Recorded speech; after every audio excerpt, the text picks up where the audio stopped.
She's accused of helping murder more than 11,000 people at a concentration camp. One of them is former Deputy Chief Overseer Dorothea Binz. Dorothea Binz stands out as one of the most notorious figures in the annals of World War II history. As a guard at the Ravensbrook concentration camp, she became infamous for her extreme cruelty and sadistic tendencies. Her eventual execution was a culmination of the horrors she inflicted upon countless innocent lives.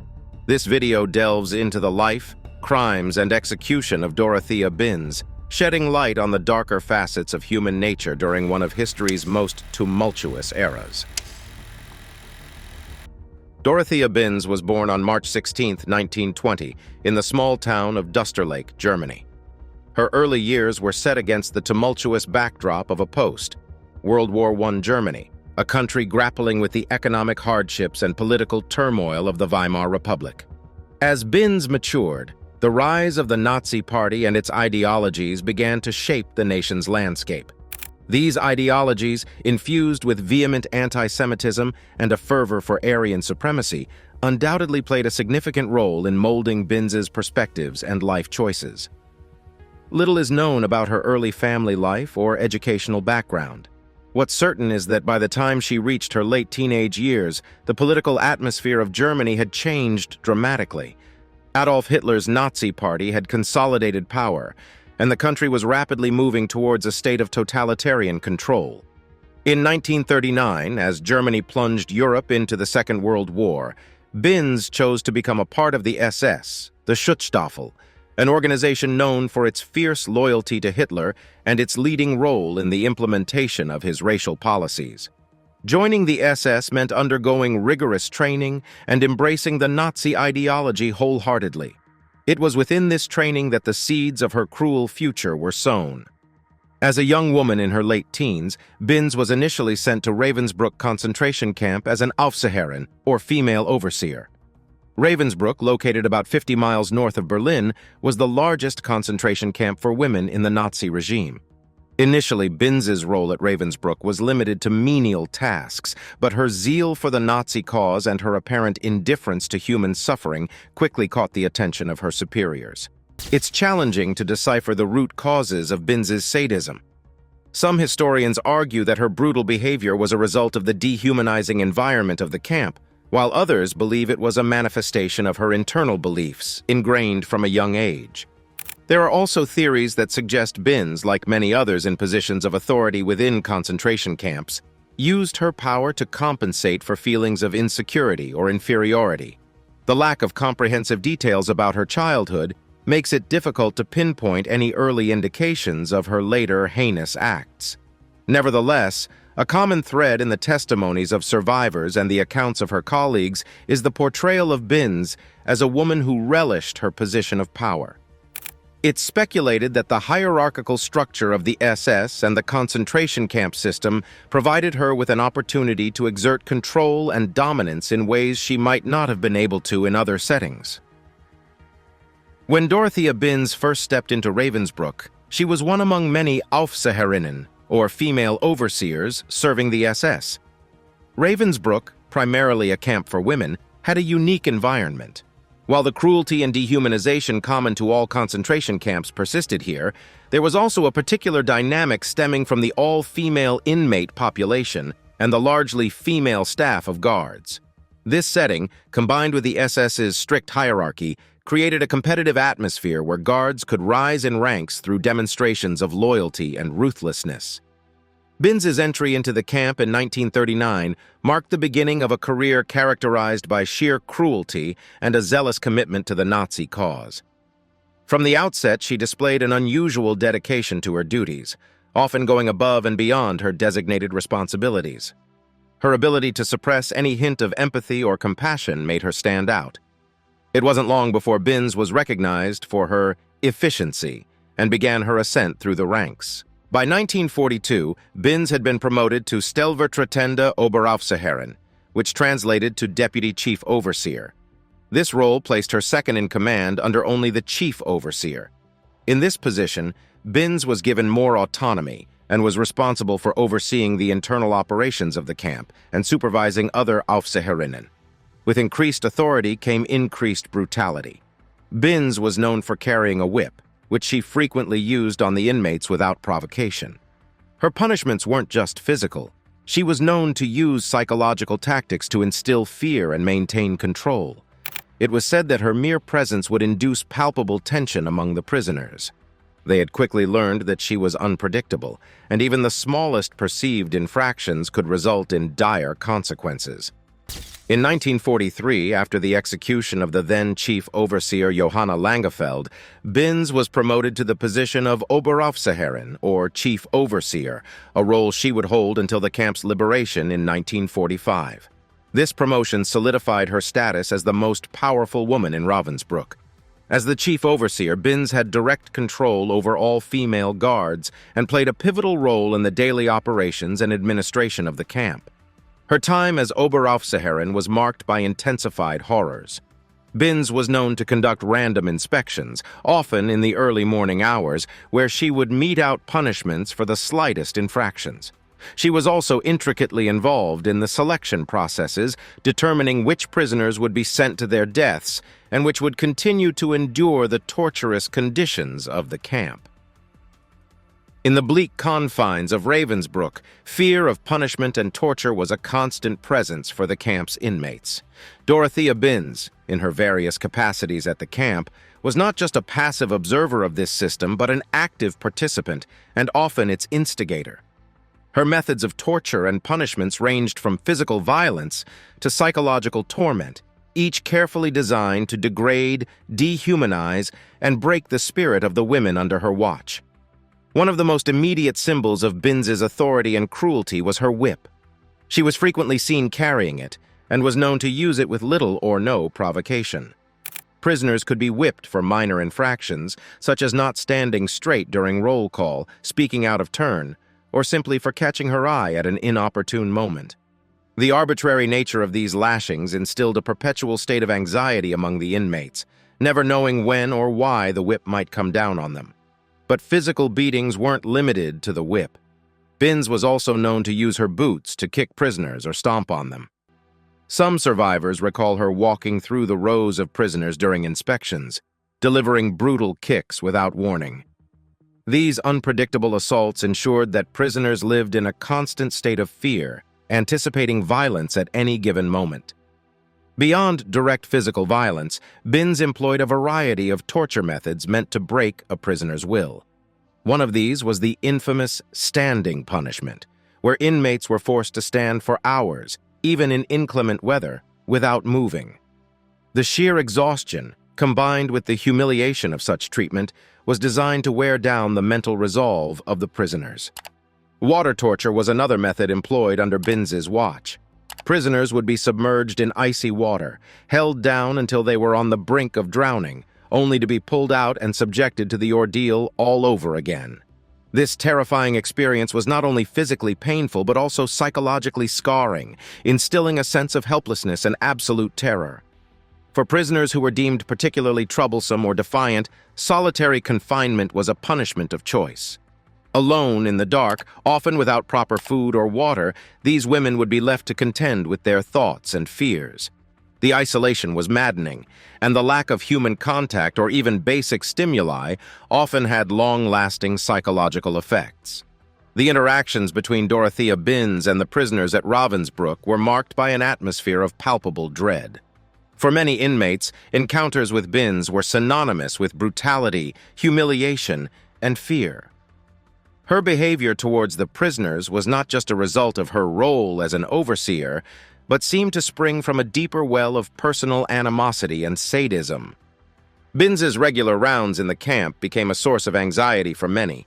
Her mere presence was enough to unsettle even the most hardened inmates.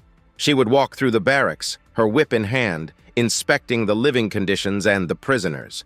Any sign of non-compliance or perceived disrespect could result in immediate punishment. For many, avoiding Binz's gaze became a survival tactic, as direct eye contact could be seen as a challenge or sign of defiance. Conversations between Binz and the inmates were seldom, if ever, benign. They were often laden with threats, derogatory remarks, and verbal abuse. Binz was fluent in the language of degradation, frequently using derogatory terms to address or refer to the prisoners. This verbal belittlement served a dual purpose. It reinforced the power dynamic between the guard and the prisoner, and it further dehumanized the inmates, reducing them to mere numbers or derogatory labels. Physical contact between Binz and the prisoners rarely lacked violence. Whether it was a whip's lash, a forceful shove, or a brutal kick, Binz seemed to relish the opportunity to exert her dominance physically. Her unpredictability made interactions with her even more dangerous. A prisoner could never anticipate what might provoke Binz's wrath, making every encounter a potential minefield. On a deeper level, Binz's interactions with the prisoners seemed to be characterized by a complete absence of empathy. Tales from survivors often depict her as being wholly indifferent to human suffering. Whether overseeing grueling forced labor, subjecting inmates to brutal punishments, or participating in the selection processes that determined life and death, Binz displayed a cold detachment, viewing the prisoners not as fellow human beings, but as mere commodities or nuisances to be managed. However, it's worth noting that Binz's cruelty was not indiscriminate. There were accounts of her singling out certain prisoners for particularly vicious treatment, often based on personal biases or prejudices. Given the anti-Semitic foundation of Nazi ideology, Jewish prisoners frequently found themselves at the receiving end of her ire. Similarly, political prisoners, especially those who resisted or defied the camp's regime, were targets of Binz's particular brand of cruelty. As the Second World War neared its conclusion, the Nazi Empire began to crumble under the advancing Allied forces. Camps like Ravensbrook, once bastions of Nazi power and cruelty, were liberated, exposing the depths of the horrors within. But liberation for the victims also meant reckoning for the perpetrators. Among those facing the consequences of their actions was Dorothea Binz. Binz fled Ravensbrook shortly before its liberation by the Red Army in April 1945. However, her freedom was short-lived. Just a month after the camp's liberation, she was arrested by British forces in the vicinity of Hamburg. While many SS members attempted to blend into the post-war German population, often successfully evading capture, Binz's notoriety, combined with detailed accounts and descriptions from survivors, led to her relatively swift apprehension. Her arrest marked the beginning of a process of justice that sought to address the heinous crimes committed in concentration camps like Ravensbrook. Binz, alongside other camp officials and guards, was handed over to the Allies to face trial. In December 1946, the Ravensbrook trials commenced in Hamburg, under the jurisdiction of the British military court. These trials, like those at Nuremberg, were a concerted effort by the Allies to prosecute war crimes and crimes against humanity committed during the Nazi regime. The proceedings sought not just to mete out justice, but to establish a detailed record of the atrocities, ensuring that they would not be denied or forgotten in subsequent generations. Dorothea Binz was among the primary accused due to her senior role at the camp and her well-documented history of personal cruelty. During the trials, harrowing testimonies from survivors painted a damning picture of Binz's actions and demeanor during her tenure at Ravensbrook. Witness after witness recounted instances of her brutality, from merciless beatings to her involvement in the selection process for the gas chambers. Yet, when confronted with these testimonies and evidence, Binz's defense strategy largely revolved around denial and deflection.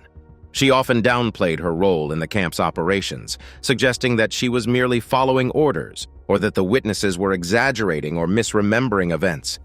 This defense, common among Nazi officials during the post-war trials, aimed to shift responsibility upwards, to superiors, or outwards, to the nebulous and vast machinery of the Nazi regime.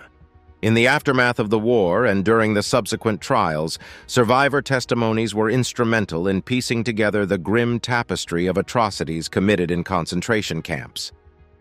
The accounts of those who had lived through the horrors provided a human lens through which to view the inhumanity.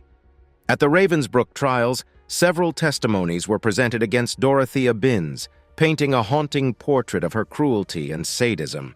One former prisoner recalled an incident where a group of women was assembled for roll call on a bitterly cold day.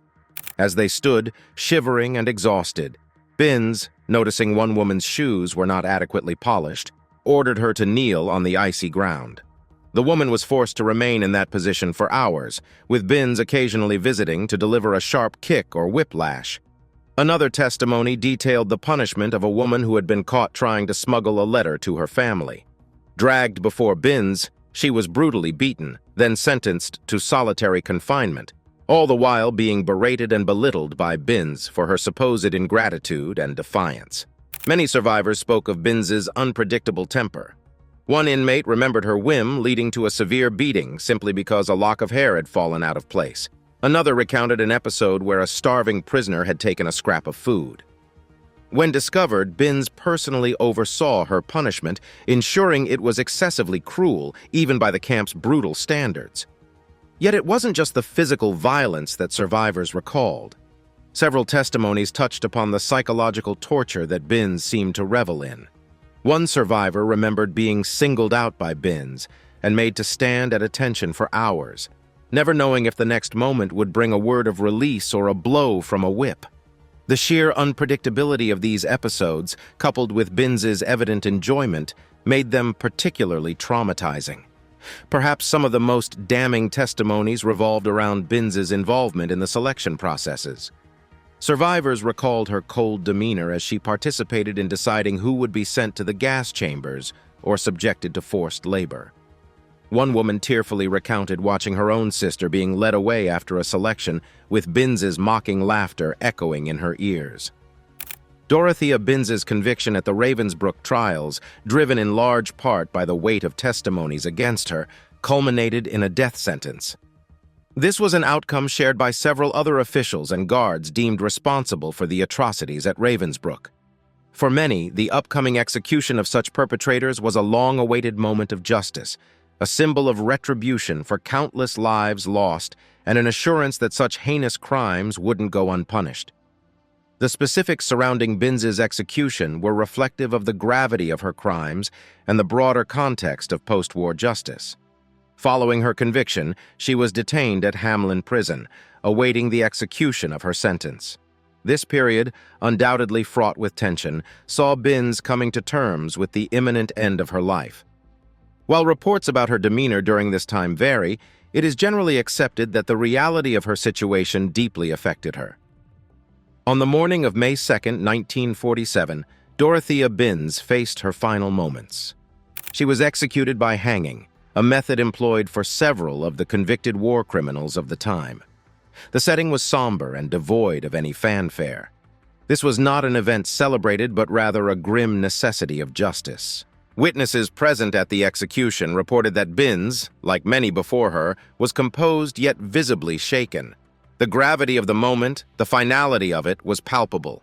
The executioner, Albert Pierrepoint, a well-known British executioner who had been responsible for carrying out numerous such sentences on war criminals, performed the procedure swiftly and efficiently, as was his reputation. There is something deeply unsettling about executions, even when they serve as a tool of justice. For many who had called for Binz's punishment, the act was less about revenge and more about the acknowledgement of the enormity of her crimes. The fact that the system, albeit in a post-war context, was holding individuals accountable for their actions was an essential step in the collective healing process. News of Binz's execution spread quickly. Responses were mixed. For many survivors and their families, it was a moment of grim satisfaction, a sense that justice, however delayed, had been served. For others, especially those who had lost loved ones in Ravensbrook, no punishment could ever truly compensate for the pain and loss. Dorothea Binz's execution reverberated far beyond the walls of Hamlin Prison. It became emblematic of the broader post-war effort to address the unimaginable atrocities of the Holocaust and the inhumane acts perpetrated within concentration camps. The world watched, debated, and grappled with the implications of such a profound act of retribution. In the immediate aftermath, the reactions were diverse. Holocaust survivors and their families, many of whom bore the direct scars of Ravensbrook, saw in the execution a tangible symbol of justice. To them, it signified that the world had not forgotten their suffering and was willing to hold the perpetrators accountable. The weight of their collective trauma found some solace in the belief that those who had tormented them would not escape unpunished. Yet, the implications of Binz's trial and execution were not universally accepted without contention. Many within post-war Germany, particularly those trying to grapple with the collective guilt of the nation, found themselves torn. While few denied the necessity of bringing individuals like Binz to justice, there were concerns about the broader narrative. Some Germans, especially the younger generation, feared being eternally branded by the sins of their predecessors. They yearned for a path to redemption, reconciliation, and a way to rebuild their shattered nation. Furthermore, Binz's execution underscored the role of individual responsibility versus the systemic machinery of atrocity. Some argued that while Binz was undoubtedly guilty of heinous crimes, she was a product of a larger, malevolent system. They posited that true justice would only be achieved by dismantling and understanding these systems of hate, rather than focusing solely on individual retribution. Another significant implication revolved around the narrative of female perpetrators. Historically, women have often been portrayed as passive or secondary players in systems of violence. However, figures like Binz challenged these narratives. Her role in Ravensbrook and the cruelty she displayed shattered any simplistic notions of gender and violence. Scholars and historians began to delve deeper into understanding the complexities of women's roles in oppressive systems. The figure of Dorothea Binz, with her brutal actions and subsequent execution, casts a long shadow over post-war memory, influencing the ways in which the Holocaust and the role of women within it is understood and remembered. Binz's story presents a chilling contradiction to stereotypical understandings of femininity. Within the cultural tapestry of post-war Europe, women were often perceived as victims or bystanders during wartime atrocities. Binz, however, shattered this simplistic image. As a high-ranking female official in a concentration camp, she challenged established narratives, forcing society to confront the reality that women could also be architects of violence. This, in turn, catalyzed a re-examination of the Holocaust, pushing scholars and historians to recognize and delve into the stories of other female perpetrators. Moreover, her actions and the horror stories that emanated from Ravensbrook raised broader questions about the nature of evil and the conditions that facilitate it. Was Binz inherently sadistic? Or did the environment of the concentration camp and the ideological brainwashing of the Nazi regime amplify her cruelty? Such questions have been central to discussions around Holocaust education, prompting debates on individual agency versus systemic influence. Binz also came to symbolize the chilling efficiency and bureaucracy of the Holocaust. Her strict adherence to protocol, her rigorous commitment to the perverse order within the camp underscored the terrifying reality that the Holocaust was not just an act of chaotic brutality, but a systematically orchestrated genocide. This realization has significantly influenced post-war memorialization efforts, with an emphasis on educating the public about the dangers of unchecked power and dehumanizing ideologies. In Germany, Binz's legacy is especially poignant. As the nation embarked on its journey of Vergangenheitsbewältigung, or coming to terms with the past, figures like Binz served as stark reminders of the country's dark history. For many Germans, particularly post-war generations, grappling with the reality that individuals like Binz lived among them was unsettling. This discomfort sparked rigorous educational and memorial efforts in Germany, ensuring that the horrors of the Holocaust and the lessons to be learned from it are never forgotten. Binz's legacy has also had implications for how war crimes and their perpetrators are perceived globally. The fact that she was brought to justice and executed signaled a post-war consensus on the need for accountability, irrespective of gender. This set a precedent, influencing subsequent international tribunals and justice mechanisms in addressing gendered aspects of war crimes. Dorothea Binz, with her unparalleled cruelty and high rank at Ravensbrook, stands as a prominent figure among concentration camp guards. Yet the Holocaust was, unfortunately, teeming with individuals who committed unspeakable acts, and drawing comparisons between Binz and her contemporaries reveals a broader understanding of the intricacies of power dynamics, authority, and human behavior within concentration camps.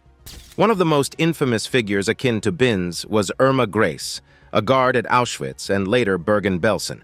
Dubbed the Hyena of Auschwitz, Grace, like Binz, defied traditional gender expectations with her capacity for brutality. Both women were relatively young when they wielded enormous power within the camps, a testament to the twisted meritocracy of the Nazi system, where cruelty was rewarded with promotion.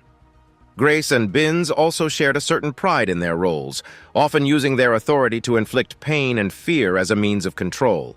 Ilse Koch, wife of Buchenwald Commandant Karl Otto Koch, also stands out. Known as the Witch of Buchenwald, Koch took perverse pleasure in the torture and humiliation of prisoners. While she did not have the same official capacity as Binz, her presence and actions within the camp were equally feared. Both Koch and Binz became symbols of the sadistic power that women could wield within concentration camps. When juxtaposed with these figures, Binz's behavior and rise to power can be seen as part of a broader pattern rather than an isolated incident. What distinguishes her, however, is her position in Ravensbrook, a camp primarily for women prisoners. While other camps also had female prisoners, Ravensbrook's distinction amplifies the role Binz played. Her authority over a primarily female population adds layers of gender dynamics and power play not as prominently present in other camps.